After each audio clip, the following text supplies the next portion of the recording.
నేతి బీరకాయలా నెయ్యి ఉంటదా? మైసూర్ బోండాలా మైసూర్ ఉంటదా? గట్లనే కాంగ్రెస్ వాళ్ళ మాటలల్లా నియత్ ఉంటదా అని పబ్లికే అనుకునేంత నమ్మకం సంపాదించుండ్రు కదా అధికార పార్టీలు. ఇప్పటికే ఇచ్చిన హామీలను దిగ్విజయంగా అట్టెక్కిచ్చిండ్రని జనాలతోటి జేజేలు కొట్టించుకుంటారు. ఇక అవిట్ లెక్కనే రైతు భరోసా కూడా తూర్పు తిరిగి దండం పెట్టుకునేదట. రైతులంతా కండ్లల్లో ఒత్తులేసుకొని ఎదురు చూస్తున్న రైతు భరోసా ముచ్చట చెప్పి రైతుల గుండెల్లో బాంబేసిండు వ్యవసాయ మంత్రి తుమ్మల సారు. కాంగ్రెస్ పార్టీ పవర్లకు వస్తే రైతు బంధు తీసేసి రైతు భరోసా చేస్తామన్నారు కదా, అన్నట్టే పథకానికి పేరైతే పెట్టిండ్రు గాని పథకం కింద పైసలు ఇచ్చేతందుకు పైకం లేదట. చేనుకు సేవ మీరే చేసుకోండ్రి, రొక్కం కూడా రైతులే సెట్ చేసుకోండ్రి గాని మా సర్కార్ ఆమ్దానికే భరోసా లేకుండా అయింది. ఇప్పుడు ఆ రైతు భరోసా ఇయ్యలేమని సర్కారు కులాసాగా చెప్పేసింది. గాంధీ భవన్ లో పెట్టిన ప్రజా దర్బార్ల ఈ ముచ్చట కుల్లం బయట పెట్టిండు వ్యవసాయ మంత్రి తుమ్మల సారు. కేసీఆర్ ఇచ్చే 10,000 ఏం చాలుతాయి, మేము 15,000 ఇస్తామని మొదలు చెప్పిండ్రు.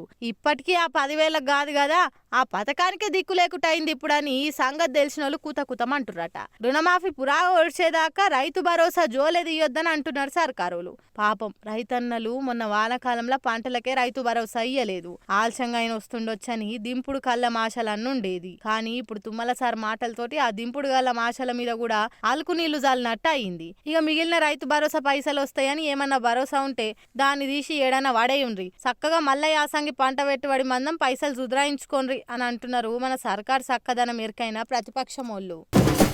ఇన్నొద్దులు వినాయకుని సంబరాలు అయిపోయినాయి. ఇక ఇప్పుడు దుర్గమ్మ సంబరాలు షురువు అయినాయి. ఒకే వాడకట్టులున్నోళ్ళంతా కలిసి దుర్గాదేవిని నిలుపుకొని పూజలు చేసుకుంటా ఆడుతూ పాడుతూ కొలుసుకుంటారు. 9 రోజులు 9 తీర్ల అమ్మవారిని అలంకరిస్తారు. అట్టని గీడ దుర్గామాతని ఎట్లా అలంకరించారో చూడరే. వినాయకుని సంబరాలు అయిపోయినాయి, ఇప్పుడు ఇక దేవి నవరాత్రులు షురువైనాయి కదా. 9 రోజులు 9 అవతారాలల్లగా అనిపిస్తదని రోజుకో తీర్ల అమ్మవారిని ముస్తాబ్ చేస్తారు. మహాలక్ష్మి అవతారంలో దర్శనమిస్తదని మహబూబ్ నగర్ జిల్లా బ్రాహ్మణవాడ కట్టుల వాసవి కన్యకాపమేశ్వరి గుళ్ళి దుర్గామాతకి పైసలతోని అలంకరణ చేసిర్రు.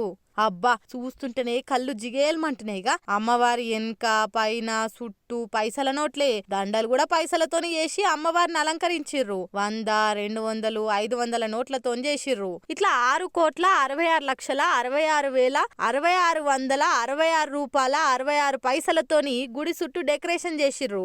వీళ్ళు ప్రతి ఏడాది పైసలతోనే చేస్తురట. అందరిని కలకాలం చల్లగా చూడు తల్లి అని ఆ మహాలక్ష్మి అవతారంలో పైసలతోనే అలంకరిస్తారట. ఇట్లా 6 కోట్ల పైసలతో అలంకరించే వరకు అమ్మవారిని చూడడానికి వచ్చిన వాళ్ళంతా చూసి సాకైతుర్రు. ఈ వీడియో సోషల్ మీడియాలో బగ్గ తిరిగే వరకల్లా మీకు కూడా చూపెడదామని పట్టుకొచ్చిన.